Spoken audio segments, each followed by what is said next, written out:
I love this community, and I think we can all understand why. It's a very great honor to be here this evening, especially because I see so many remarkable women. I'm surprised I'm up here. This is an astounding group of women. We literally could change the world right here.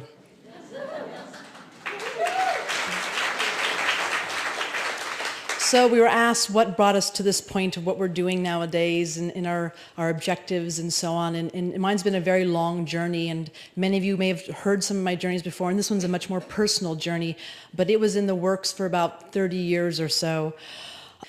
Our words, our daily deeds, and the stories we tell will be mapping our future for generations to come. Now more than ever, we must ask ourselves, what is the story that got us here? And what new revolutionary story do we want to set our sights upon?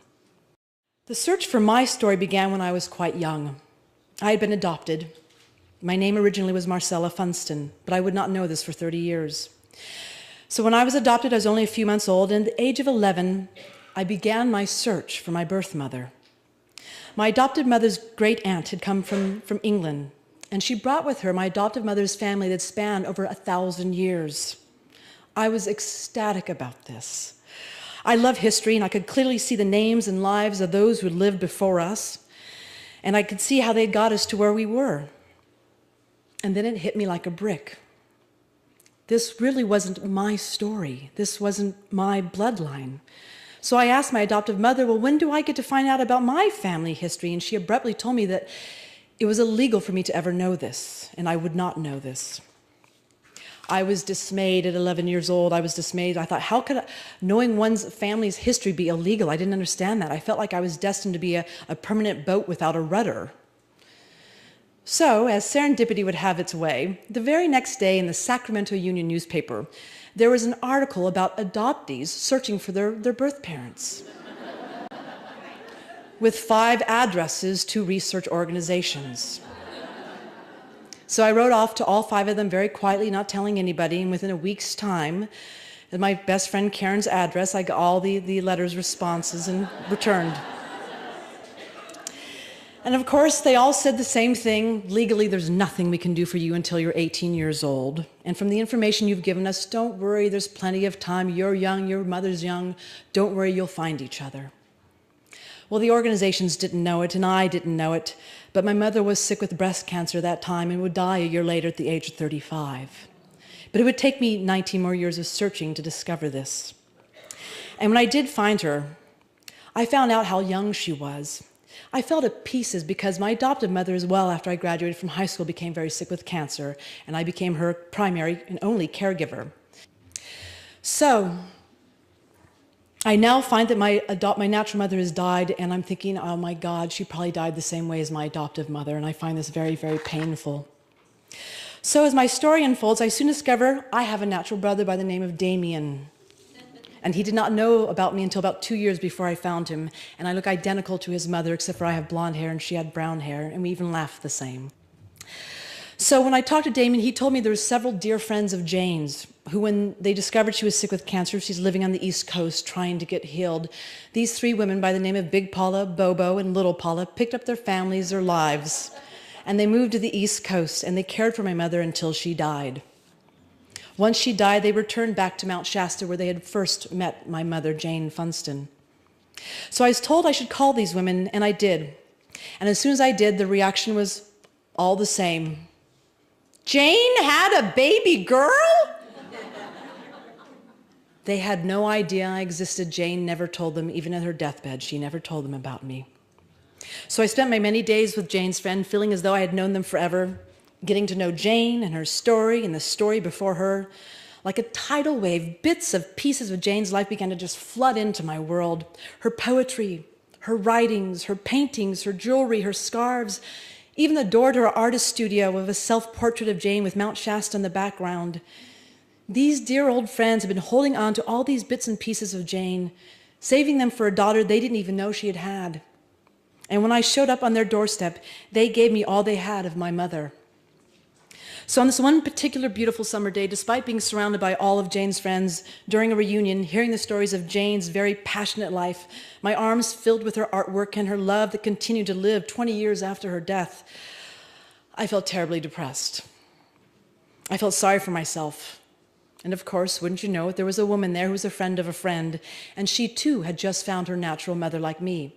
And she too had just discovered that her mother died long, long ago.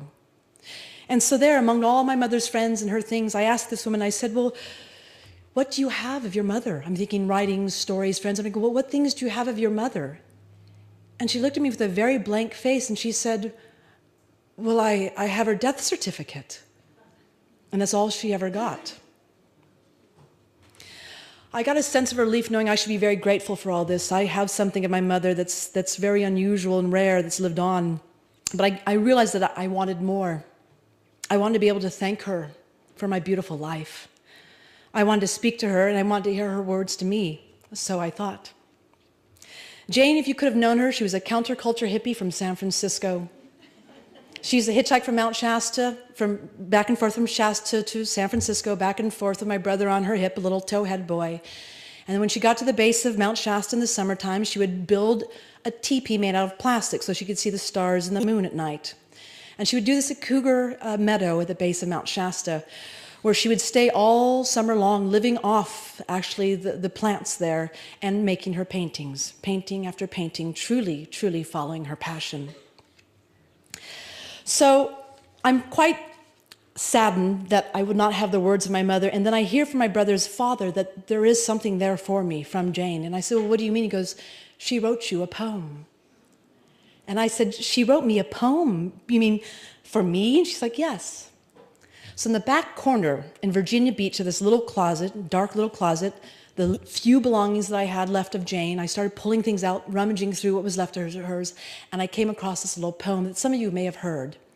And ironically enough, it was called The Accidental Life, though I find nothing accidental any longer. And when I read it, I realized it's almost more, it begins as an incantation and then into a poem, but it's not just for me. It's for all women. It's for all people. And it goes like this.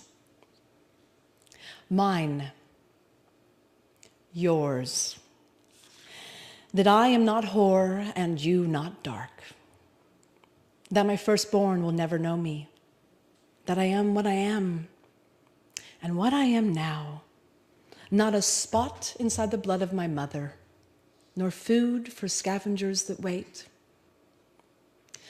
Do not be angry with me. The moment on which your anger falls has waited for all of eternity to flash and disappear. Who summoned you? Well, not a drunken beggar sleeping in his doorway. Tomorrow, 100 years from now, that I lie on my back and I'm blinded by being. That something in us burns until we are no more. Sing inside me and forget. Let your love draw love from my hands, and pen, and brush, and life's smile, and cover us.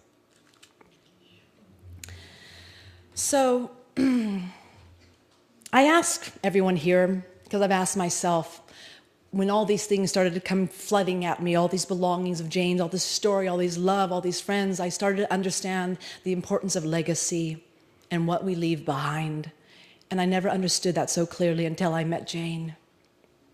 So I ask you, for the sake of your children, your grandchildren, and their children, live passionately, live fully, live your life as though you're living a best-selling novel. And know by doing this, you're giving permission to future generations to do the same. This is the power of your story. This is the power of our collective story. And I cannot express enough the peace I found in my heart knowing that Jane had done just that. Thank you.